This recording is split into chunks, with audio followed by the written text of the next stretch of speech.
어딜 가든지 좀 이렇게 안 해본 거를 좀 해보려고 많이 노력을 하고, 안 먹어본 거 먹어보려고 많이 노력을 하고 그럽니다. 그래서 옛날에 선교부에 있을 때는 이제 선교지 방문을 하면서 안 먹어봤던 것만 골라 먹다가 한 번은 그 남풍에서 닭 무슨 요리 먹고서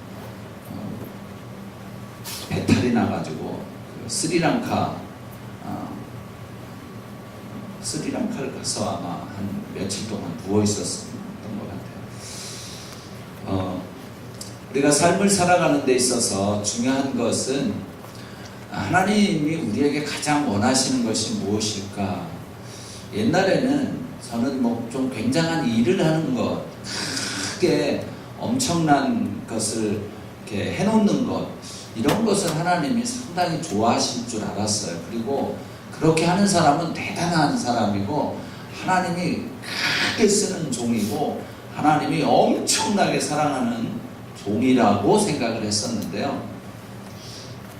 이렇게 살아가면서 보니까 물론 그런 분들도 하나님이 사랑하시고 또 귀하게 쓰임받는 종이고 그런 분이지만 꼭 목회자만 그러면 하나님께 이렇게 되어지는가? 그것도 아닌 것 같아요.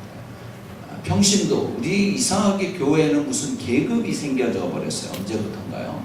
그래갖고 이렇게 목사, 전도사, 무슨 뭐 장로, 권사, 안수집사 뭐 이렇게 해갖고 평신도는 저 밑바닥에 맨날 무수리처럼 일만 하는 사람인 줄 이제 알고 있는 이러한 이 잘못된 인식들이 너무 많은 거예요. 그런데요, 절대로 그런 성경에는 그런 말은 없습니다.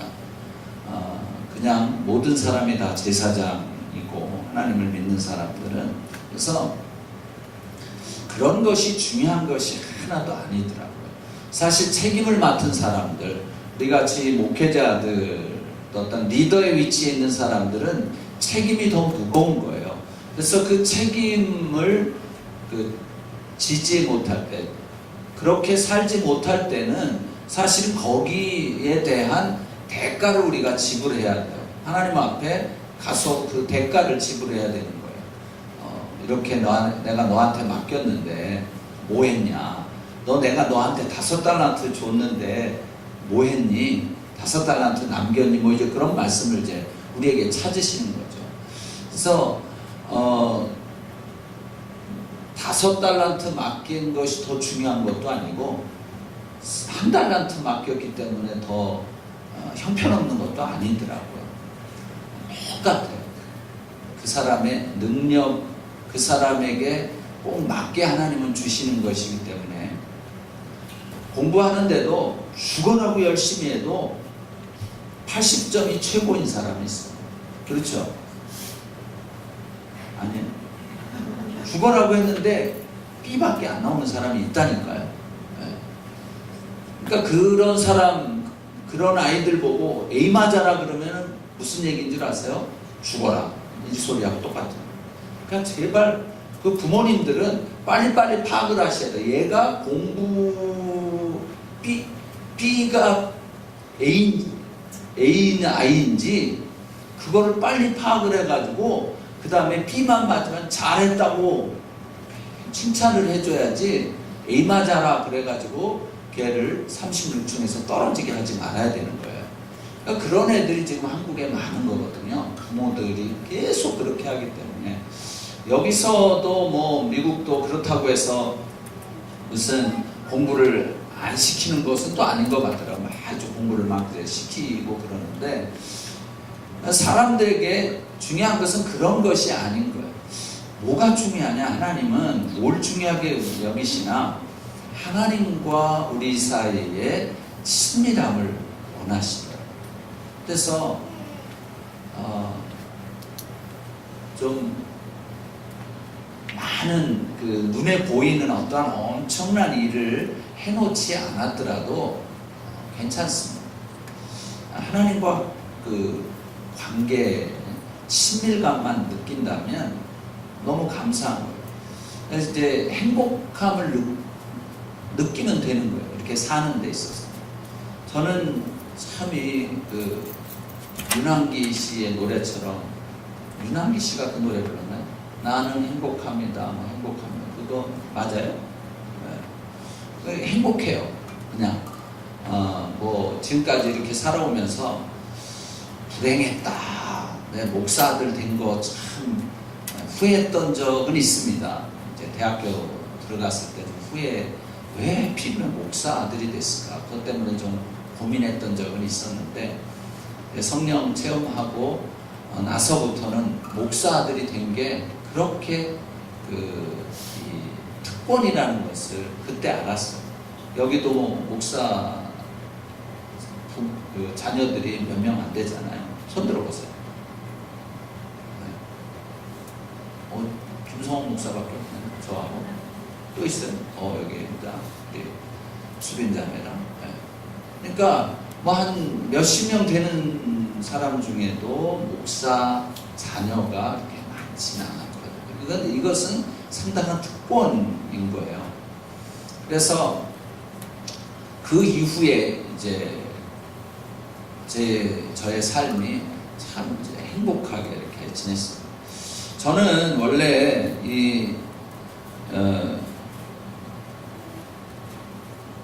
우리 아버님이 이제 이북에서 피난 오셨는데, 일찍 15살 때 오셨나봐요. 내려오셨나봐요. 할아버지랑. 그래가지고 몇 살에 결혼을 하신 줄 아세요? 19살에 결혼을 하셔가지고 20살에 저를 낳았어요. 그러니까 뭐 요즘 말로 말한다면 애가 애를 낳은 거예요. 그렇죠? 그러니까 부모님이 그 아버지, 뭐 옛날에는 지금보다는 조금 달랐죠. 지금 20살하고 옛날 20살하고는 천양지차죠. 지금 40살이 돼도 20살이 안 되는 사람들도 많아요. 참 아주 문제더라고요. 왜 그런지 모르겠어요. 나이만 뭐 먹었지 이 마음은 애 같아요. 40살이 돼도 50살이 돼도 그냥 이건 뭐 완전히 기생충처럼 그냥 부모한테 뭘 바라면서 부모로부터 이렇게, 미국은 조금 이제 다를 수 있는데 한국의 이 정서는 조금 이제 그런 게 있더라고요. 미국에서 1.5세는 2세들은 조금 다르긴 이제 한 것 같은데, 하여튼 제가 그렇게 이제 그렇게 이렇게 이제 태어나가지고, 제 아버님이 이제 저를 한 3살 때쯤서부터 할아버지 할머님이 이렇게 따로 놔두시고 교회를 개척하러 가셨어요. 그러니까 저는 이거는 뭐 버림받은 거죠. 3살 때니까 기억에는 잘 안 나지만 한 4살 뭐 이렇게 그때 그런 기억들이 어렴풋한 기억들이 나는 거예요. 그러니까 버림받았어요. 그래서 할아버지 할머니 밑에서 살았어요. 할아버지 할머니는 간장 공장을 하셨기 때문에 돈이 좀 있으셔서, 나는 뭐 동생들보다는 잘 살았죠. 뭐 동생들은 이제 고생들 하고, 제 밑에 동생서부터는 다 아버지 부모님하고 있었기 때문에 그랬는데, 나는 그렇게 경제적으로는 괜찮게 살았지만 내 정서적인 것과 이 정신적인 부분에 있어서는 버림받았다라고 하는 느낌을 가지고, 제가 초등학교 4학년 때 부모님하고 이렇게 이제 합쳐지게 됐는데, 그때까지는 그렇게 산 거예요. 한 뭐 7, 8년을 그렇게 산 거예요. 여러분, 이 나이 시기에 부모와 떨어져 산다고 하는 것처럼 버림받은 느낌을 가지고 처절한 삶을 사는 경우가 너무 많은 거예요. 리젝션 당하는 거예요. 그래서 저는 외로웠어요. 외로웠기 때문에 외로움을 뭘로 풀었냐면은 2가지로 풀었어요. 하나는 만화. 옛날에 만화 엄청나게 봤습니다. 장면도 만화 많이 보셨어요. 저도 하여튼 12시에 끝나면 저녁 한 6시, 7시 할머니가 밥 먹으라고 날 데리러 올 때까지 만화방에 있었어요. 6, 7시간. 요즘으로 본다면 뭐 인터넷이나 스마트폰이나 뭐 게임이나 이런 거에 중독되는 거랑 똑같은 거예요. 사람은 외로우면 그 외로움을 채우기 위해서 무엇인가 하게 돼 있어요. 그것이 좋은 것이든 나쁜 것이든 그것에 집중함으로써 그것에 빠져들므로써 자기 외로움을 좀 잊어보려고 하는 것이에요. 뭐 요즘에는 이제 눈에 보이는 게 너무 많기 때문에 특별히 텔레비전에서 수많은 것들을 보고 뭐 포르노도 보고 막 이러기 때문에 이 이성 문제가 이제 많이 생기는 거예요. 젊은 사람들이 외로우면 뭐 결혼한 사람들 같이 살지만 외로운 사람들 엄청나게 많습니다. 같이 살면서도요 말을 안 하고 지내요. 그래서 애들을 중개자로 씁니다. 야, 너네 아빠 식사하시라고 그래. 그러면 이제 가가지고 3살짜리가 가서 난 5살짜리가 가서 아빠 식사하시래요. 안 먹는다고 그래. 이제 이러죠. 네. 뭐 이러는 경우가 많아요. 집안에서도 외롭게 사는 거예요. 잘 때 다 따로따로 각자 방에서 자고 뭐 방이 2개밖에 없으면 애들 방에 들어가서 자고 부부싸움 하면 남편은 어디 가서 주로 자는 줄 아십니까? 소파죠. 예전이나 지금이나 뭐 다 마찬가지일 것 같아요. 그 아내는 어디로 가요? 애들 방. 그렇게 해서 이제 따로따로 이제 그 외로움. 그래서 유학생들은 외로움을 달래기 위해서 친구나 또는 어떤 경우는 술이나 또 파티나 또 뭐 심지어 아주 깊게 가면 또 이 마약이나 이런 뭐 우리는 이제 한국에서 그 유학생 대학생 인터뷰를 할 때 보면 하여튼 이 고등학생들도 마약을 하고 온 아이들이 얼마나 많은지 몰라요. 그러니까 왜 그랬을까? 외로워서 그런 거예요. 외로운 게 그게 문제입니다. 사실 그래서 하나님도 이 인간을 만드시고 나셔서 하나님이 제일 모든 건 다 좋았는데 안 좋았던 게 뭐였냐면 외로움, 홀로 있는 것, 독처하는 것이 좋지 않게 보여서 그래서 아담을 잠재워 가지고 아담을 갈비뼈 하나 이렇게 뽑아내서 하와를 만들어 주시고 외롭지 말라. 그래서 그 두 사람이 하나가 되어짐으로 그 다음에 이 하나님과의 관계를 이제 가지도록 한 거예요. 사실 뭐 남자 여자 결혼했다고 해서 항상 만족하냐 외롭지 않냐 그런 거는 또 아니에요. 사실 외로움이 완전하게 해결이 될 수 있는 길은 하나님밖에 없어요. 하나님을 내가 모시고 있으면 외로움을 즐길 수 있습니다. 그러나 하나님을 내가 모시지 않으면 외로움 때문에 망가져요. 그게 다르더라고요. 예수님도 그 외로움을 즐기셨잖아요. 아시죠? 새벽 이명마다 홀로 가셔서 기도하셨던 것은 다 외로움을 즐기신 거예요. 여러분 외로운 것을 그거를 즐길 줄 알아야 되는데 예수님이 계시면 즐길 수 있지만 예수님이 없으면 그 외로움을 메꿔보려고 다른 것으로 메꿔보려고 온갖 것을 다 찾아다니게 되는 거예요. 그래서 이 외로움의 문제 때문에 사람들은 참 그 어려움을 겪는데 제가 그 외로움 때문에 이제 만화로 채워보려고 했고요. 두 번째로는 뭘로 이 외로움을 채워보려고 했냐면 공부로 채워보려고 했어요. 공부. 그러니까 이제 공부를 하니까 열심히 하잖아요. 그러니까 사람들이 모든 부모들은 자식이 뭘 하면 제일 좋아해요? 뭘 잘하면? 공부야. 그 다음에는 애들이 뭘 하면은 좋아합니까? 부모님들은 뭐 하면은 아들이 뭘 하면 어떻게 하면 공부 잘하고 그다음에 어떻게 하면 좋아하세요? 그렇죠. 공부 잘하고 말 잘 들으면 그냥 만사 오케이요. 다 패스 그냥. 이거는 제가 뭐 여러 나라 몽골에 가도 그러고요, 인도네시아 가도 그러고 뭐 어딜 가도 부모들의 이 가장 원하는 거는 애들이 공부 잘하고 말 잘 들어요. 근데 애들이 다 그렇게 공부 잘하고 말 잘 들을까요? 꿈 깨세요. 그렇지 않습니다. 빨리 아직 시집 안 가고 장가 안 간 우리 처녀 총각들 꿈 깨. 빨리빨리 깨야 돼. 그거는 나중에 결혼해서 나만큼 공부 잘하는 애가 나올 거야. 뭔 소리? 전혀 그렇지 않아. 잘하는 애도 나오긴 나오는데 공부 싫어하는 애도 나와. 우리가 4명을 낳았는데요, 공부 잘하는 애도 나오는데요, 공부 싫어하는 애도. 그래서 지금 정말 억지로 들어가긴 들어갔는데 해놓은 게 아까워서 그냥 버텨가지고 이제 반학기 남은 애가 있어요. 27인데.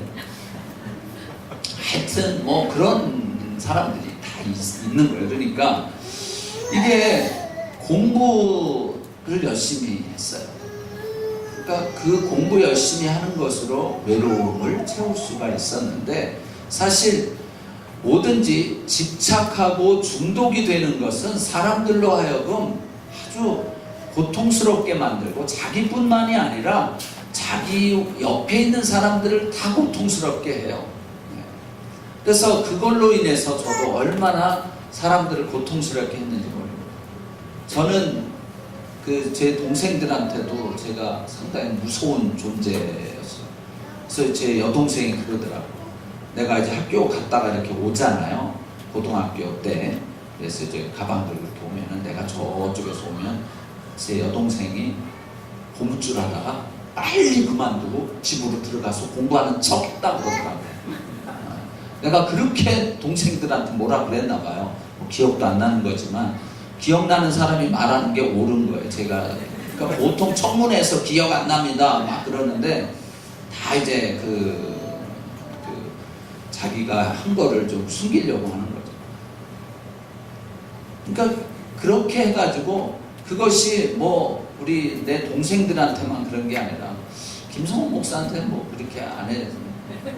그런 아픔 없었. 아픔 줬다 그러면 또 제가 회개하고 용서를 구하려고. 그랬는데 제가 이제 결혼하고 나서도 아이들한테 마찬가지인 거예요. 무슨 생각을, 애가 어느 날 아침에 아빠 머리 아파 그러면 무슨 생각이 나는 줄 아세요? 학교 가기 전에 그런 소리를 한다. 그럼 무슨 생각이 제가 났을 것 같아요? 그렇죠. 저랑 같은 과신 것 같아요. 이놈 자식 공부하기 싫고 학교 가기 싫으니까 꾀병 부리는구나, 그 생각이 먼저 나지, 절대로 이놈 진짜 어디 아픈가? 어저께 뭐 자다가 감기 걸렸나? 혹시 뭐 잘못 먹고 체했나? 그런 생각이 일체 나지 않습니다. 네. 그러니까 이게 병인 거예요. 이게 큰 병이에요. 그러니까 아이들에게 체근하는 것이 그런 거죠. 뭐 공부하다가 뭐 몰라서 아빠 이거 뭐예요? 물어보면은 그냥 조용하게, 야 이건 이렇고 가르쳐 주는 게 아니라 화부터 먼저 나요. 야 임마 너 이것도 몰라? 아니 너 학교에서 뭐 했니? 아니 학교에서 공부했지만 몰라서 물어보는 거를, 그거를 좀, 야 이거는 이렇게 하는 거야. 이 아버지니까 물어보면 그렇게 좀 대답을 보면 좀 좋아요. 근데 너는 학교에서 공부하라고 딴짓했지 공부 시간에. 이놈 자식! 이게요 병인 거예요. 이게 병이더라고요. 제가 그렇게 아이들을 일정 기간 그렇게 했어요. 이게 이제 나중에 이제 제가 다 이런 부분들을 깨닫고 나서 참 아이들한테 참 못할 짓을 많이 했구나. 그래서 이제 애들한테 무릎 꿇고 이제 용서를 이제 빌었었죠. 그랬더니 이제 용서한다고 그러더라고요. 그래서 용서를 받았는데, 뭐 그러면서도 그것도 그때뿐이지 또 지나고 나면 또 마찬가지예요. 그래서 정도까지 이렇게 이제 우리 멈추게 되었는데 참 쉽지 않은 그러한 일이었어요. 제가 그렇게 이제 살았고, 그리고 제 자신이 이제 아버님이 이렇게 가난한 목회자, 그 옛날에는 목회자들이 대부분 가난했으니까, 그리고 이렇게 많이 옮겨 살았어요. 이사를 한국에 있으면서 한 17번을 했는지, 뭐 하여튼 대학교 때까지 그렇게 해서 이제 여기저기 옮겨 다니고 그러는. 그래서 할아버지는 저를 목사 안 되게 하겠다고 이제 그렇게 얘기를 하시면서, 제가 이제 대학교를 이제 치과대학을 들어갔잖아요. 치과대학을 들어가서 저는 이제 꿈이 있었어요. 무슨 꿈이 있었냐면 돈을 좀 벌어야 되겠다. 그 당시만 해도 뭐 치과의사 그러면 지금도 뭐 괜찮지만 그 당시는 더 좋았죠. 그래서 돈 좀 벌어야 되겠다. 그래서 이제 집을 좀 5층으로 져가지고 1층에는 커피숍, 2층에는 치과, 3층에는 그리고 4층에는 소극장, 5층에는 우리 집, 뭐 이렇게 했죠. 제가 연극을 좋아하고 그래서 이제 그러면서 나름대로 꿈을 꾸고, 그 당시 틀니가 10만 원이었어요. 위아래 틀니. 근데 나는 100만 원씩 받아야겠다. 그래가지고 이제 그랬는데 열심히 그렇게 이제 나름대로 이제 살다가 참 고민이 많았어요. 저는 이제 엄마 뱃속에서부터 쭉 이렇게 이제 진해 예수님을 알다가 보니까 하나님에 대해서 정말 하나님만이 참 신이냐, 그거를 이제 대학교 때 가서 이제 고민하게 됐어요. 근데 그런 고민들이 중고등학생 때나 대학생 때 나타나는 게 좋습니다.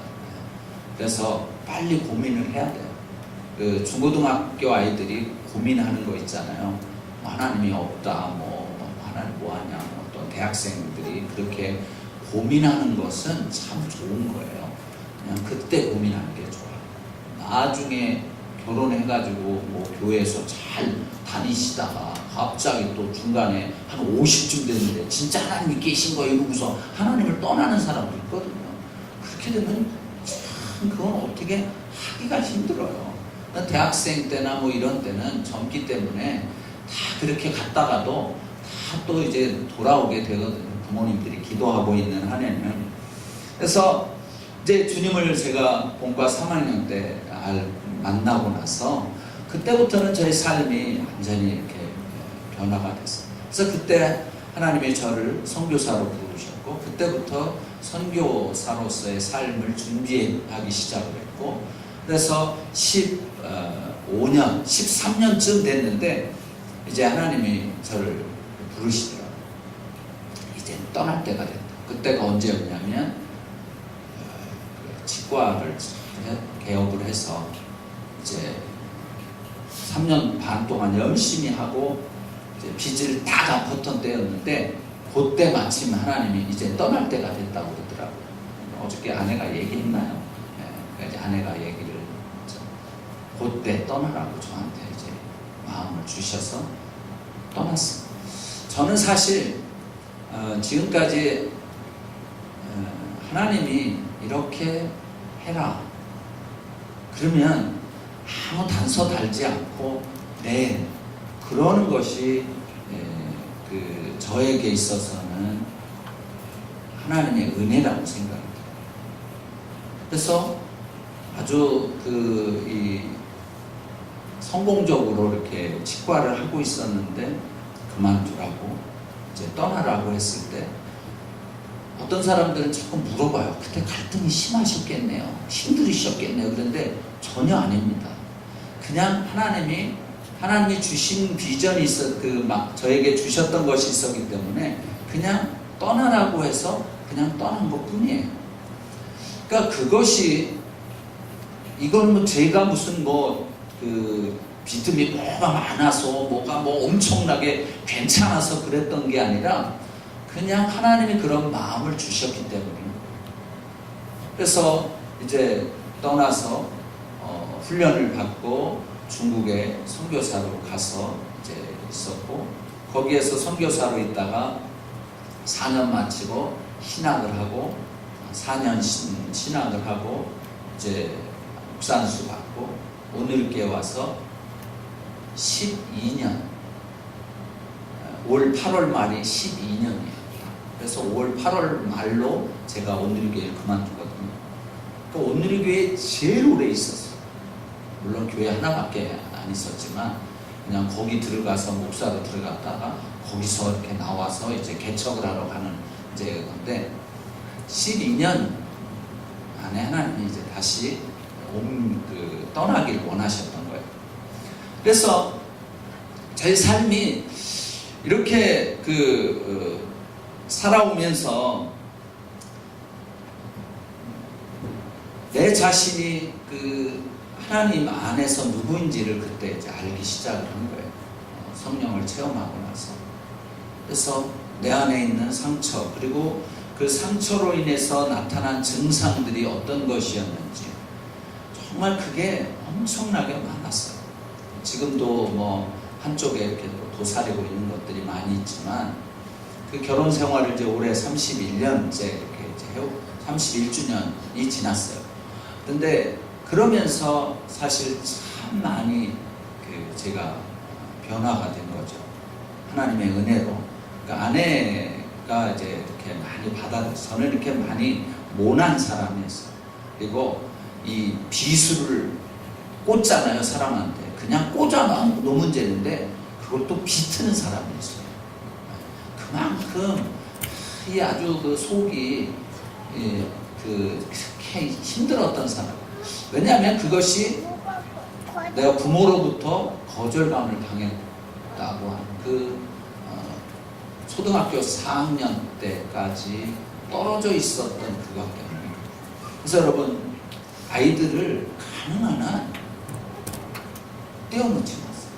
특별히 어린 시절,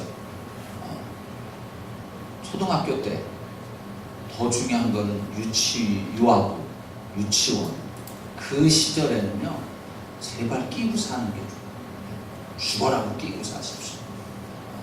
가장 좋기로는 고등학교 때까지는 끼고 사는 게 제일 좋아요. 고등학교 때까지. 그렇게, 그래서 제가 나중에야 제가 발견한 거죠. 내 안에 내가 나를 봐도 싫은 게 너무 많은 거예요. 왜 이러냐 나는. 근데 내가 나를 보니까 그게 원래 내가 아니었던 거예요. 상처의 증상이었던 거예요. 그래서 상처의 증상이 나를 다 이렇게 뒤덮고 있었던 거예요. 그러니까 내가 나를 봐도 그게 나이죠. 왜냐하면 수없이 보고 매일 보고 뭐 그러는 것이, 또 내가 행하는 행동이나 말이나 이런 것들을 보면 다 그런 어려운 부분들이었으니까 그게 나라고 생각을 한 거예요. 그리고 끊임없이 사단은 나에게 뭐라고 얘기하면 그게 너라는 거죠. 너는 원래 그렇다는 거예요. 그래서 그냥 그런 줄 알았어요, 난. 그래서 정말 어머니를 제가 참 마음 아프게 많이 해드렸었는데, 다 그냥 나는 그런 줄 알았어요. 내가 그런 못돼 먹은 놈이라고 생각을 했어요. 나중에 보니까 그게 아니었어요. 우리가 현재 나라고 생각하면 안 돼요. 내가 보고 있는 그게 나가 아닌 것입니다. 나의 좋지 않은 모습들. 우리가 가장 이 고통스러울 때가 언제냐면, 자식 안에서 내가 정말 버리고 싶은 것을 내 자식에게서 볼 때 제일 힘들잖아요. 그렇죠? 제발 쟤만은 저러지 않았으면 좋겠는데, 보니까 걔가 누굴 닮습니까? 누구 닮아요? 나 닮아요. 그러니까 그래서 괴로운 거예요. 그러니까 이 처녀총각들 조심하란 말이에요. 나중에 애 낳으면 다 당신들 닮아. 그러니까 근데 그 겉모습이 원래 내가 아니라는 걸 알아요. 그걸 깨달아야 되는데 우리는 끊임없이 그 이야기를 들어왔기 때문에 마귀로부터 이게 너라고 들어와서 그게 나라고 생각을 하고 어떤 땐 절망하고 좌절하고 포기하고 희망이 없다고 생각을 해왔다.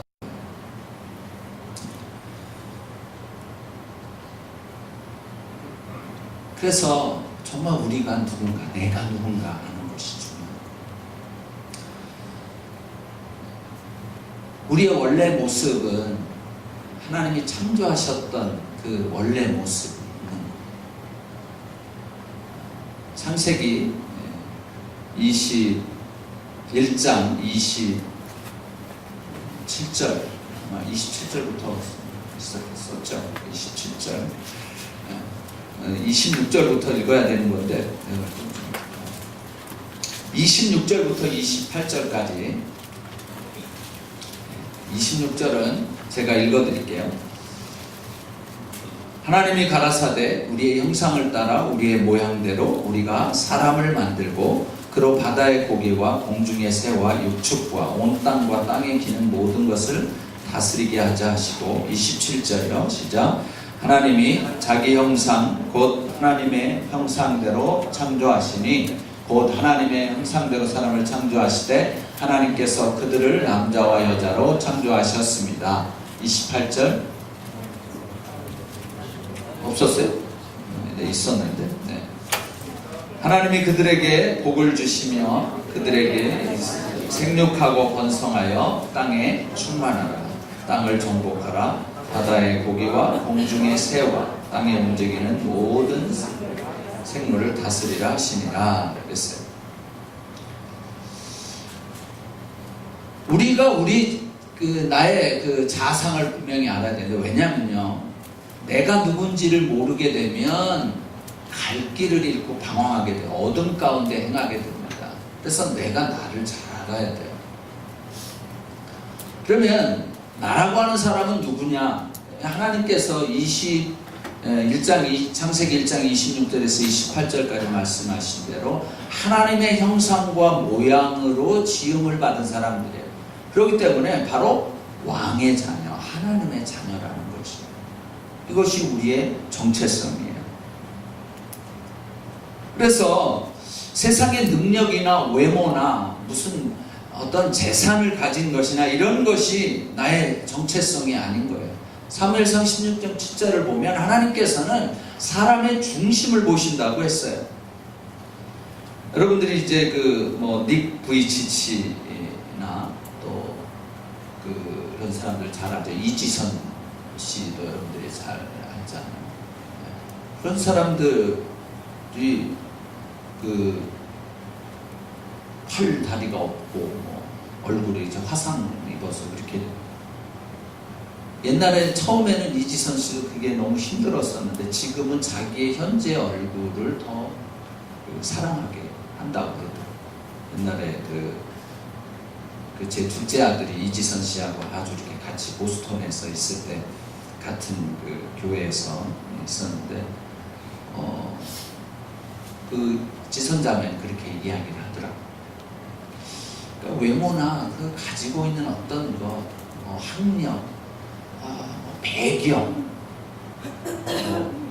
부 이런 것이 우리의 정체성이 아닌 거예요. 사실 이 정체성이라고 하는 것이 사람으로부터 오는 게 아니에요. 우리 정체성 자체는 이 관계로부터 형성이 되죠. 나라고 하는 정체성은 이제 관계로부터 형성이 되는데, 그러나 그것이 이제 우리는 세상적인 세상에서는 내가 누구 아들이냐 딸이냐 누구 동생이냐 누구하고 어떤 관계가 있느냐 이런 것에 따라서 이제 결정이 되지만, 사실 우리의 참된 정체성은 하나님께로부터 오는 것이에요. 하나님께서 만드신 거예요. 그래서 우리는 우연히 생긴 것이 아닌 거예요. 무슨 오팔인 학설에 의해 가지고 질소와 산소와 수소가 만나가지고 뭐가 생겨가지고 그 다음에 이렇게 우주가 그냥 막 생기고 그런 것도 아니고, 우리는 우연히 생긴 것도 아니고 또 실수로 생긴 것도 아니고 하나님의 자녀인 거예요.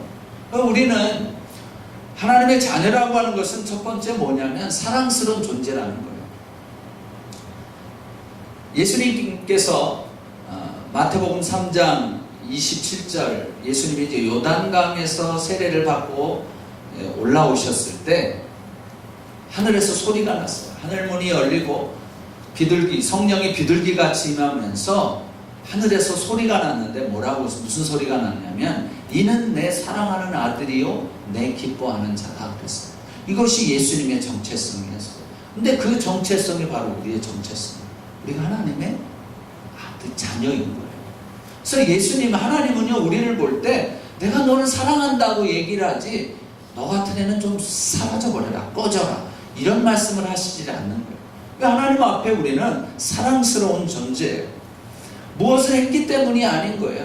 어떤 두인으로서의 나의 존재가 결정이 되는 게 아니라 비인으로서 결정이 되는 거예요. 그냥 존재 자체가 하나님께 사랑을 받는 거예요. 그래서 창세기 1장 28절에도 하나님이 남자와 여자를 만드신 다음에 제일 먼저 하신 게 뭐냐면 복을 주셨다고 했어요. 복 받은 존재라는 거예요. 그러니까 세상 사람들은 아니에요. 뭐가 있어야 되고 뭐가 많아야 되고 뭐 그냥 성공해야 되고 이런 것이 복이라고 하지만 그러나 그렇지 않아요. 그냥 우리가 지금 이곳에 있다는 것 자체, 이 세상에 태어났다고 하는 자체가 복인 거예요. 어떤 사람들은 힘겹게 태어난 사람들도 있어요. 나면서부터 소경된 사람들도 있어요. 나면서부터 팔다리가 없는 닉 부이치치 같은 사람들도 있는 거예요. 이 일본에도 사람이 있는데 그 사람 이름이 뭐죠? 하신주 선교사. 팔다리 없는 사람. 글쎄 팔다리 없는 사람 이름을 내가 물어봤더니 다케. 뭐 하여튼 다케시마는 아니고 다케시마는 독도를 일본말로 하면서 그렇죠. 그 사람 그 자체가 태어난 자체가 행복입니다. 그러니까 많은 사람들이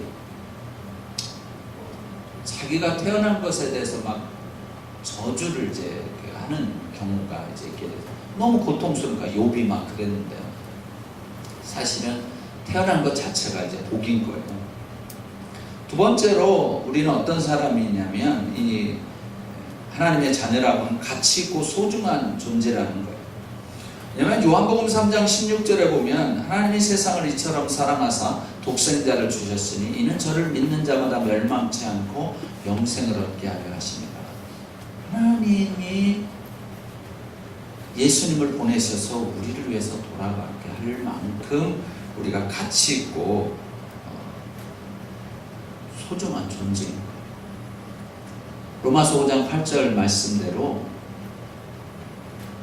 우리가 아직 죄인 되었을 때 하나님 아버지께서 우리를 사랑하셔서 그 아들 예수 그리스도를 보내실 만큼 우리가 사랑받고 가치 있는 존재라는 거예요.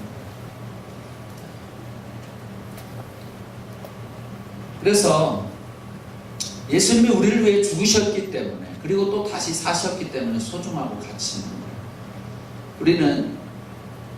우리가 이제 어떻게 태어났냐면 아빠의 정자가 한 번에 몇 개 나오는지 아세요? 한 3억 개 나옵니다. 3억에서 5억 개 나오는데 3억 개. 엄마의 난자는 한 달에 하나 이렇게 나오죠. 근데 이제 이 3억 개 중에서 엄마의 난자와 만나는 정자가 몇 개일까요? 네? 한 개죠? 한 개. 그러니까 이 한 개를 제외한 2억 9,999만 9,999마리의 정자는 다 찌질인 거예요. 그러니까 최고의 정자, the best sperm. 정말 그 정자가요, 이 난자를 찾아가는 길은 험하고도 험합니다. 정말 험해요. 이게 뭐 눈도 없어요. 이 정자는. 근데 뭘로 쫓아가냐면 화학 물질 그것을 통해서 이제 그 난자가 있는 곳으로 가거든요.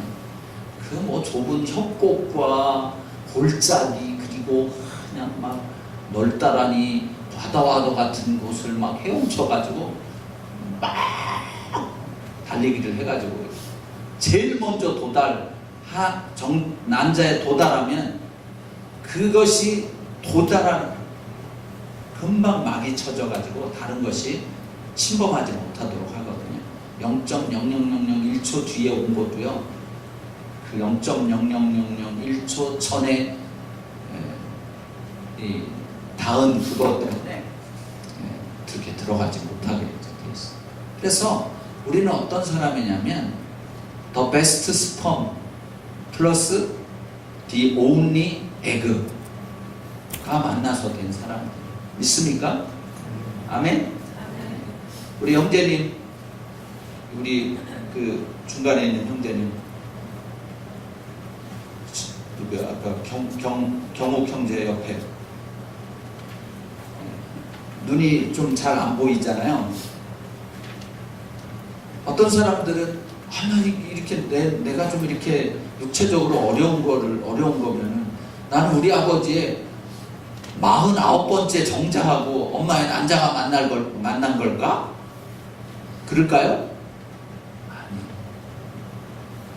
닉 부이치치도 닉의 아버지의 첫 번째 the best 정자하고요, the only 난자하고 만난 거예요.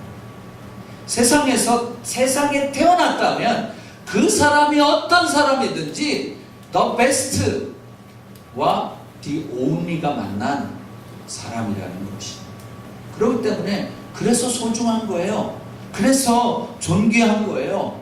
그렇기 때문에 내가 키가 작다고, 뭐 얼굴이 좀 두글럽적하다고, 무슨 뭐 여기가 V라인이 아니라고, 몸이 S라인이 아니라고, 몸은 조금 다를 수 있어요. 왜냐하면 이제 너무 많이 먹고 뭐 운동 안 하고 그러면 O라인이 되니까, 그거는 이제 S라인 뭐 이거는 조금 빼고, 여하튼 자기가 어떻든지 그것 때문에 나는 버림받은 사람이다 이렇게 생각해서는 안 된다는 거예요. 왜냐하면 우리는 그만큼 존귀한 사람이기 때문에. 세 번째로 우리가 하나님의 자녀라고 하는 것은 유능한 존재라는 것입니다. 빌립보서 4장 13절 말씀을 보면 내게 능력 주시는 자 안에서 내가 모든 것을 할 수 있다. 무슨 얘기예요? 우리는 예수 그리스도 안에서 모든 것이 가능한 존재라는 거예요. 여러분 지금 뭐 이곳에 미국 전체적으로 비즈니스가 막 잘 안 되고 회사들도 예전만 못하고 막 좀 여러 가지 어려운 일들이 많이 있잖아요. 그렇다고 해서 내가 별 볼 일 없는 존재가 아니에요. 나는 아무것도 못한다. 내가 뭐 이렇게 만져봐야 뭐 제대로 되는 것도 없어.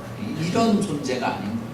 우리는 예수 그리스도 안에서 모든 것이 가능한 그러한 존재인 것을 알아야 돼요. 그것이 바로 우리가 하나님의 자녀라고 하는 것에 들어있는 거예요. 그리고 네 번째로는 사명을 받은 존재라는 거예요.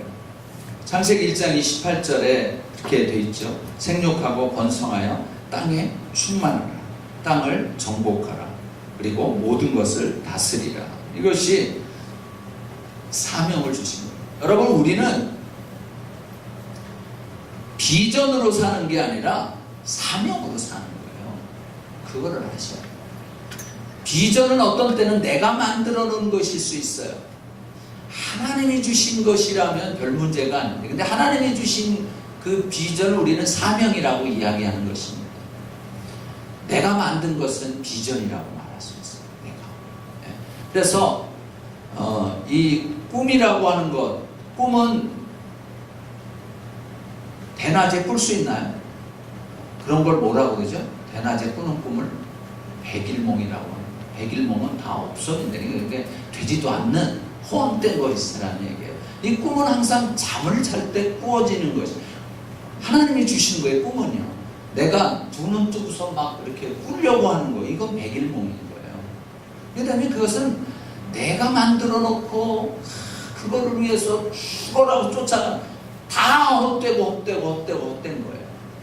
그러니까 우리가 이 꿈이라고 하는 것, 다른 말로 말해서 하나님이 우리에게 주신 비전, 사명, 그것을 따라 살아가야 되는 거예요. 그래서 하나님이 주신 사명이 이거예요. 우리는 그 사명을 받은 사람들이에요. 그래서 우리가 하나님의 자녀인 것이에요. 그냥 이 세상에 아무런 목적 없이 그냥 이렇게 살다가 애 낳고 뭐 결혼하고 애 낳고 그냥 손자보고 뭐 그러고 죽어라, 이런 의미, 그렇게 우리가 이 세상에 태어난 게 아닌 거예요. 우리가 하나님의 자녀, 왕의 자녀이면서 두 번째로 우리는 어떤 사람인가 하면 죄인이라고 하는 거예요. 죄인. 이것을 알아야 돼요. 근데 사람들은 내가 죄인이라고 하는 것을 잘 모르는 거예요. 여러분, 하나님께서 하나님의 형상과 모양으로 우리 사람을 지으셨지만 이제 문제가 생겼잖아요. 무슨 문제가 생겼습니까? 하와에게 사단이 이제 찾아왔어요. 오늘 이제 그 NLT를 준비하면서 다시 한번 준비하면서 보니까 뱀을 희라고 표현을 했더라고요. NLT 성경을 보니까 사물이 아니고 인격체라고 하는 것이었어요. 그러니까 여러분, 우리가 여기에서 이 성경에서는 뱀이라고 하는 것으로 표현을 했지만 인격체가 왔었다고 하는 사실을 알 수 있습니다. 말도 하고 이렇게 했었기 때문에. 그래서 이 사단이 찾아와서, 뱀이 찾아와서 이제 그 하와에게 이야기한 거잖아요. 내가 저거 다 먹으라고 했니? 아니, 다 먹지 말라고 했니? 항상 사단은 부정적인 질문으로 접근을 하게 돼 있어요. 그래서 여러분, 대부분의 부정적인 것은 사탄적인 것이 많아요. 그러니까 여러분, 가능하면 부정적인 말이나 생각이나 이런 것들을 좀 이렇게 잘라내야 돼요. 사단은 항상 부정적인 생각이나 말이나 방법이나 뭐 이런 것으로 들어오게 돼 있어요. 그렇게 접근을 합니다. 다 먹지 말라고 그랬니? 이렇게 물어보는 거죠. 그때 이 하와는 아니, 다 먹어도 저거 하나, 중앙에 있는 저거 선악을 알게 하는 나무의 실과를 먹지도 말고 이제 덧붙이는 거예요. 만지지도 말래. 하나 덧붙였고요.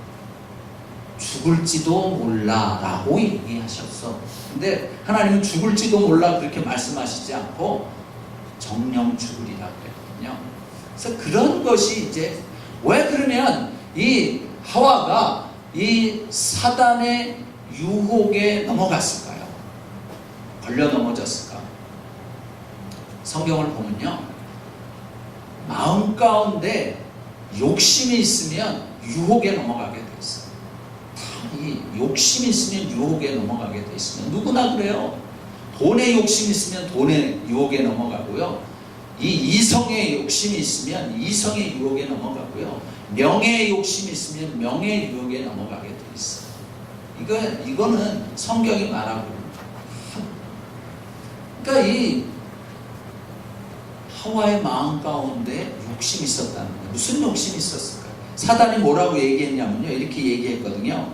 야, 네가 저거 먹으면 하나님이 네가 하나님처럼 될까봐 저거를 먹지 못하게 하신 건데, 네가 저거 먹으면 하나님처럼 될 수 있어 라고 이야기를 하는 거예요.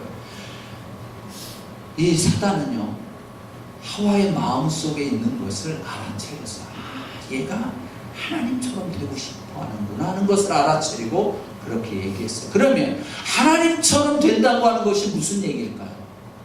우리가 갑자기 무슨 뿅 해가지고 그냥 이렇게 막 숙지법을 써가지고 막 날아다니고 무슨 구름 타고 다니고 이러는 것 같아요.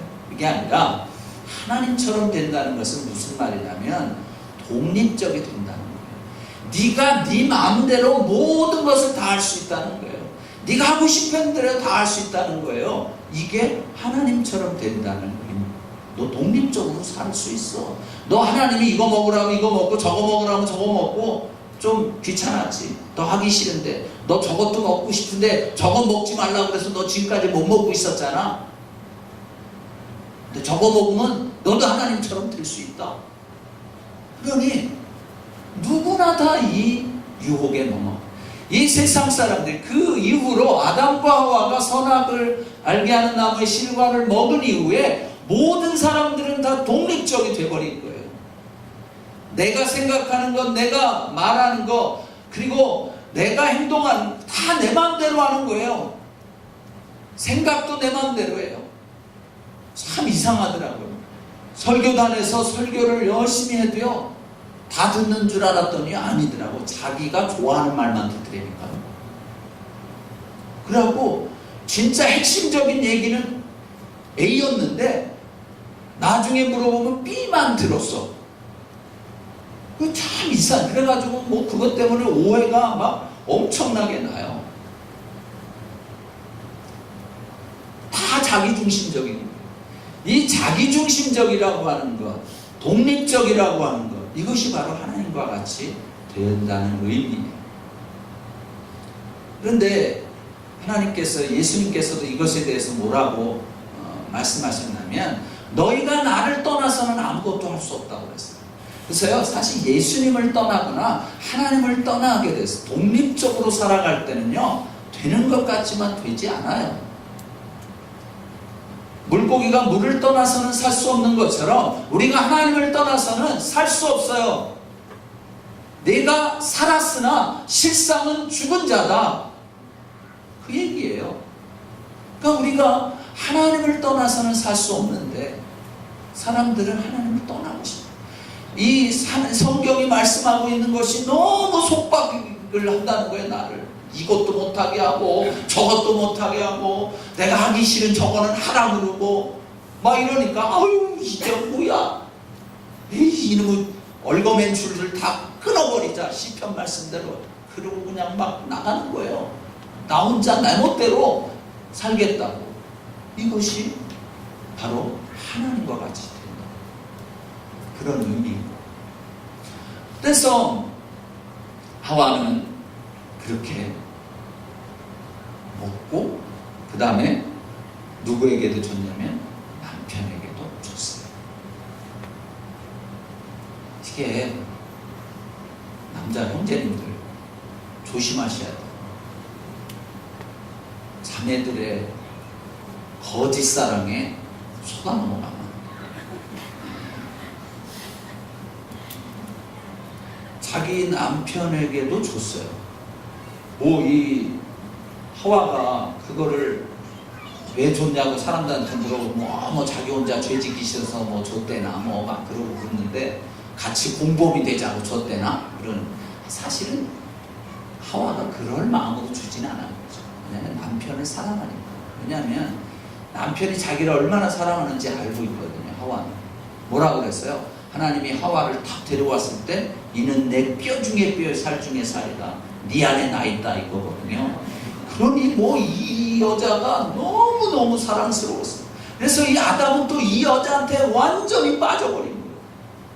누구한테 빠져야 되는 거예요? 사실은 하나님한테 빠져야 되는데 여자한테 빠져버린 거예요. 여자. 여러분, 아무리 이 사랑이 좋고 남편이 좋고 아내가 좋아도 하나님 다음이어야 되는 거예요.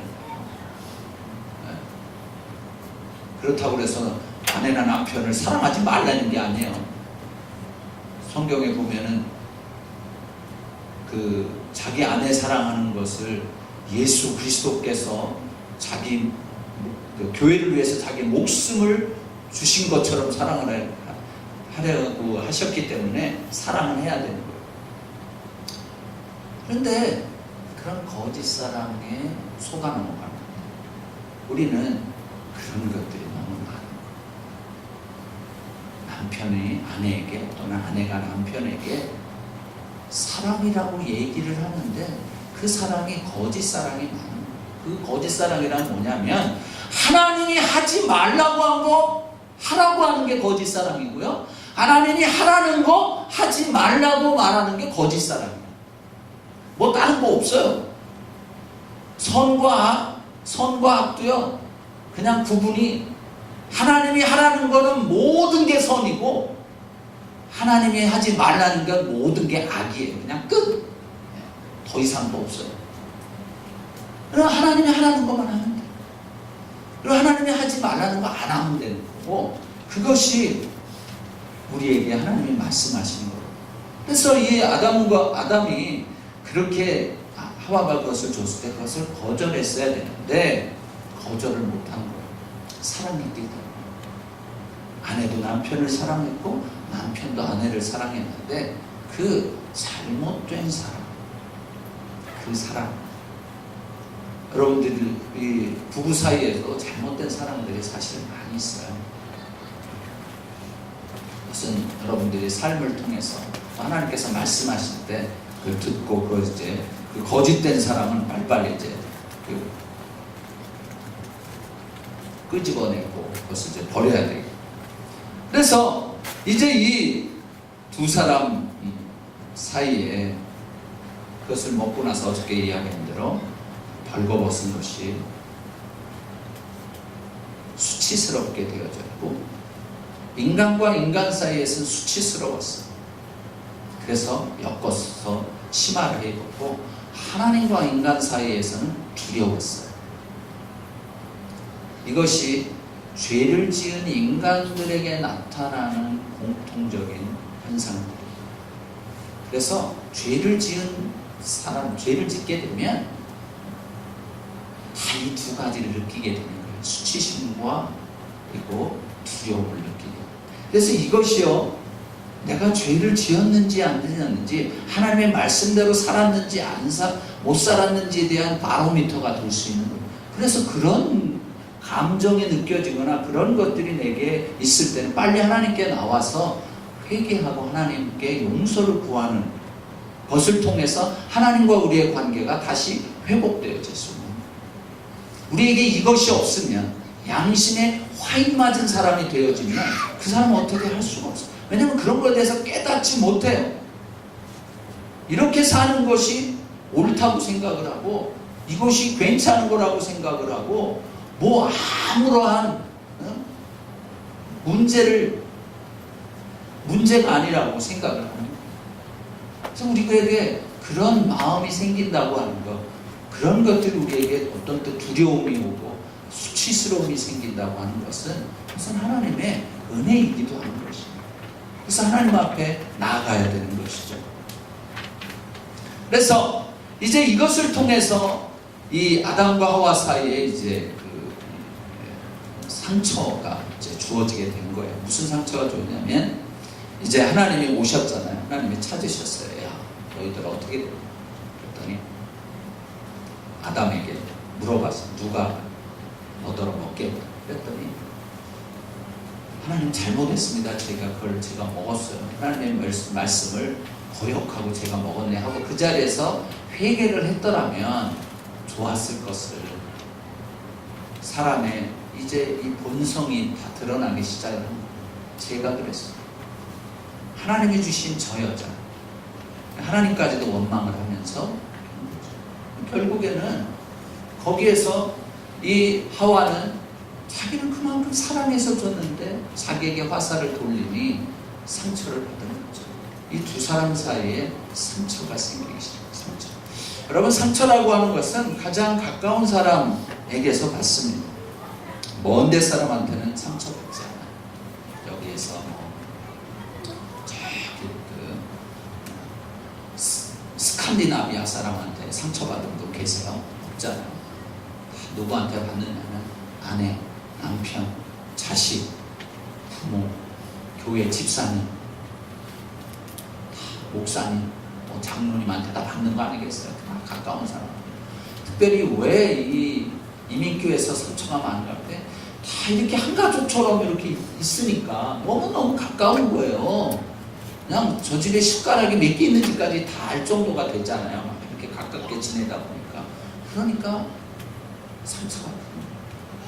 그러니까 이 큰 교회에 다니면 뭐 3만 명, 4만 명 되는 온누리 교회 다니면 상처받을 일이 그렇게 많지 않거든요. 그냥 갔다 오면 되니까.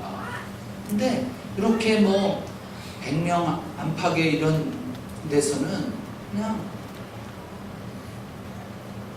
눈만 안 맞춰도 상처가 될 수 있어요. 저쪽에서 오다가 내가 인사를 했는데 저 사람이 안 보고 저쪽으로 휙 가도 그래도 상처받아요.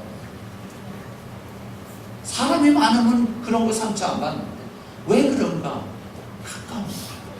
너무 가깝다 보니까. 그리고 관심이 있다 보니까 사랑하니까 내가 사랑하지 않고 관심이 없는 사람한테는요 아무런 상처 안 받습니다. 그래 네가 그러려면 그래라. 그래 똥개야 지져라 귀찮은 간다 뭐 그러고 그냥 가는 거예요. 그렇지만 내가 사랑하는 사람, 내가 관심 두고 싶은 사람, 좀 나를 좀 사랑해 줬으면 좋겠다는 사람, 이런 사람이 뭐 한마디 아니면 얼굴 한번 찡그리거나 그래 아니면 어떤 때는 말을 안 하거나 이러면은 그게 막 상처가 되는 거예요. 근데 여러분 이 상처가 사실은 우리에게 주시는 하나님의 선물이라고 하는 것이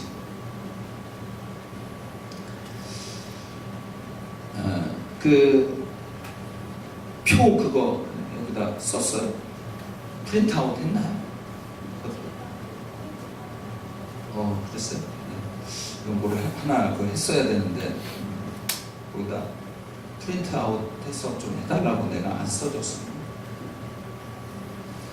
네. 여하튼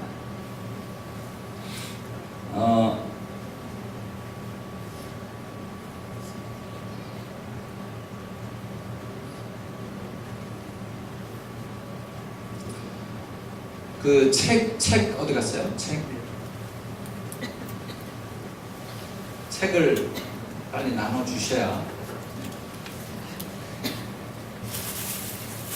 일단 책을 다 받으시고요.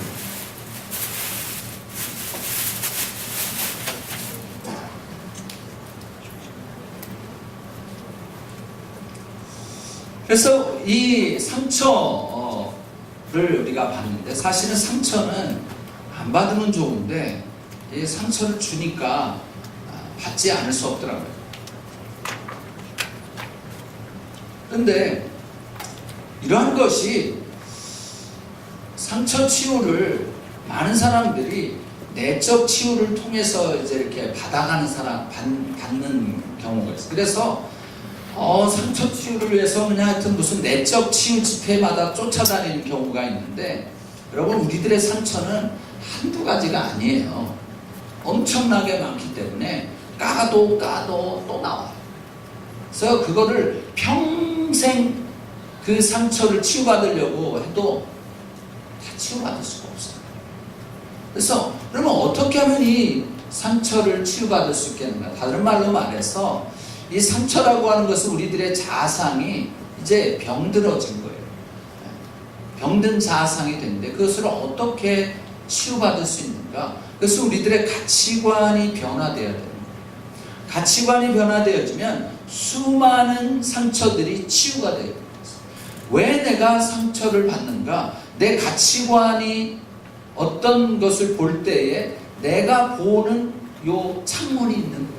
그 창문 또는 이 색안경을 끼고 보는 거예요. 내가 여기에 빨간 칠을 하면 빨간 것을 통해서 보기 때문에 많은 것들이 빨갛게 보이는 거죠.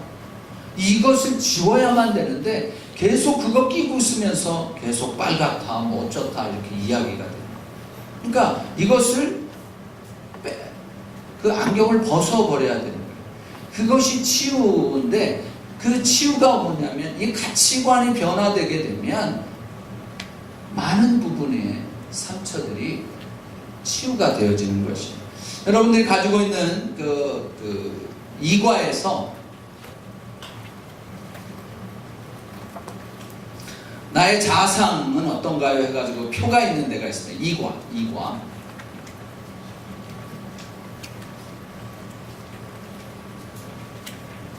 몇 페이지인가요? 네, 보고 19페이지.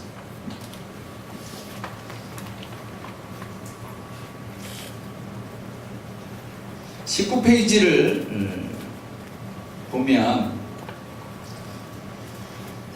거기에 이제 그 체크하는 난이 있어요. 부정적인 감정, 또 부정적 생각, 믿음의 생각, 긍정적 감정 이렇게 돼 있는데요. 여러분들이 연필을 드시고 요즘 자주 느끼는 긍정적인 감정과 부정적인 감정을 빨리 체크해 보세요.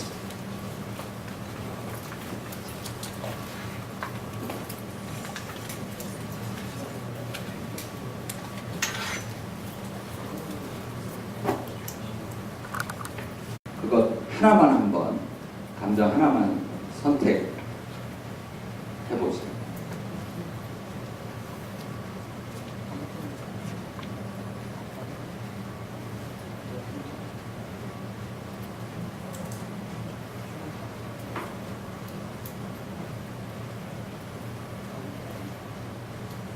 뭐 여러 가지 이제 부정적인 감정을 체크를 하셨겠지만 그 중에 난 요게 가장 자주 느끼고 좀 나에게 있어서는 좀 심각한 또는 좀 더 강하게 느껴지는 감정이다. 그런 것을 하나 체크하셨습니다. 자, 그리고 그러면 그거를 이제 그 밑에 보면 누구에게 이런 감정을 느꼈는지 한번 거기다 써보세요. 누구에게 또는 어떤 상황, 어떤 조건, 누구에게 그런 감정을 느끼는가. 그리고 그 사람에게 왜 이런 감정을 느끼게 되는지 한번 다 써보세요. 그리고 그런 감정을 느끼게 될 때 그 사람에게 어떤 말과 행동을 하게 되는지 한번 거기다가 써보시고요. 내적 치유를 통해서 치유를 받기도 하지만 그러나 근본적인 치유는 내 가치관이 변하는 것으로 거의 8, 90%가 해결이 되어집니다.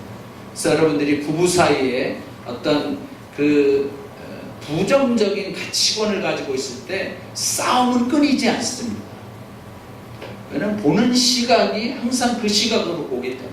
그래서 그 안경을 벗어버려야 돼요.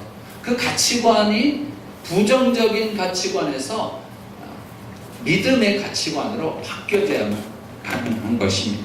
그래서 여러분들이 이것을 가지고 계속 여러분들이 그 실습, 프랙티스를 하시면 좋겠습니다. 사실 이제 하나가 더 이렇게 나눠줬어야 되는데요. 그 시간이 그렇게 되지 않아서 나중에 혹시 주인 내일 또 시간이 혹시 좀 되려나 잘 모르겠지만 그것은 나중에 나눠드리고 잠깐 설명해 드리도록 하겠습니다. 이 시간에 우리가 좀 같이 기도하는 시간을 좀 갖겠습니다.